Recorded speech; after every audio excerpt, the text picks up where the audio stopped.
Coming up on this edition of Bulldog Broadcast. Find out how one views child marriage laws and how it's affected them personally. Then, see how Nashville started a trend in the 1950s that changed our nation. Finally, we crack the concrete on how the loss of Nashville's working class is changing the character of the city.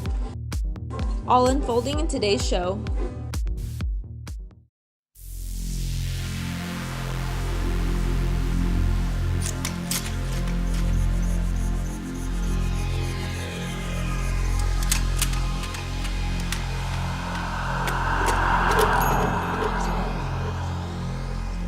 Good morning, Student Television Network, and welcome to this edition of Bulldog Broadcast. Today we're presented with the theme of Rock This Town. I'm Susie Theus. And I'm Mariana Guillen. Instead of being in our small town of Las Cruces, New Mexico, we're here in Nashville, Tennessee, where they're known for their exquisite artists. We're here at Corner Music, where artists can buy their instruments to rock out on the stage.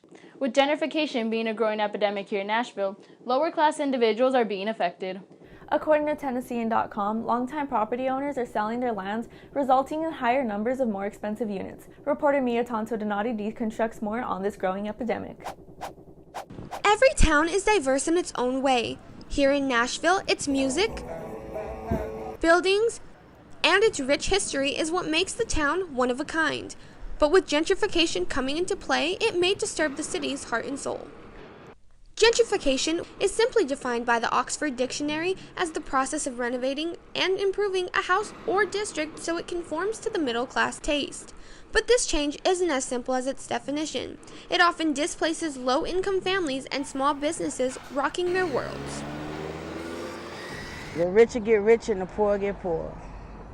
Alex Littlejohn has watched her friends and family from her childhood neighborhood be ripped from their homes and offered little money. It's wrong. If you've been living in your home for about 40, 50 years, your parents' home, your grandmother's home, and they just want to take your home, it's just wrong. According to the Nashville Business Journal, it requires a salary of $70,150 to live comfortably in the city of music.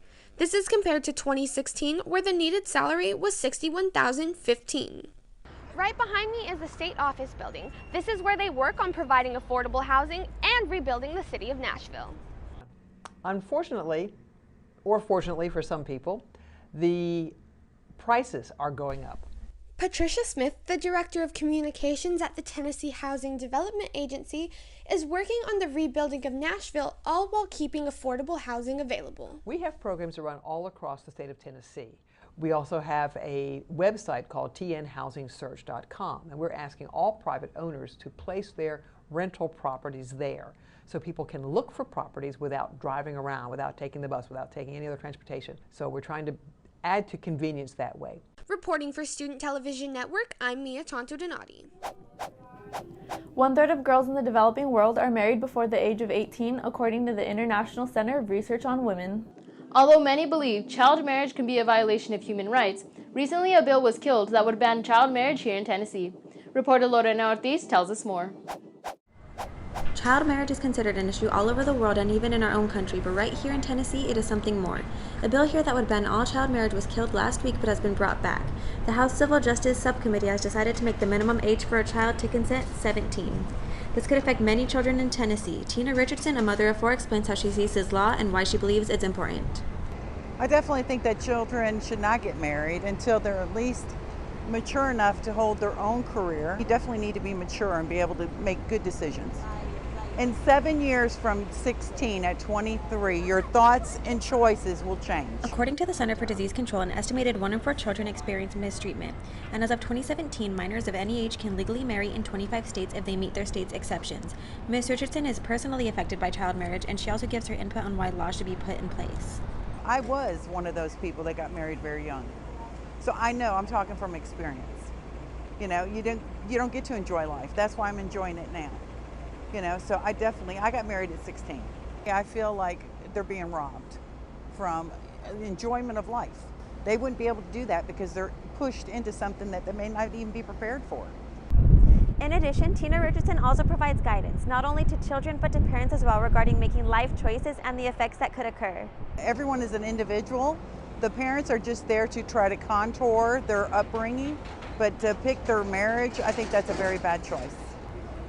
they're missing out on so much in life because they're going right into a routine of working and trying to survive on minimum wage, and nobody could survive on that. It is a moment of unprecedented attention for child marriage that not only rocks Nashville, but the rest of the country as well.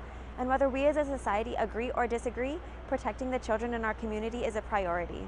Reporting for Student Television Network, this has been Lorena Ortiz. According to ScienceSpaces.org, in September of 1957, Nashville desegregated their schools. This volunteer state led the rest of our country to put an end to segregation. With that, Tennessee is also the only state with a civil rights museum. Reporter Erin Galindo gives us more.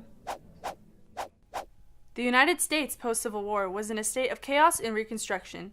Here in the South, Nashville was the very heart of the beginning of desegregation and kick-started the nation into an era of civil justice.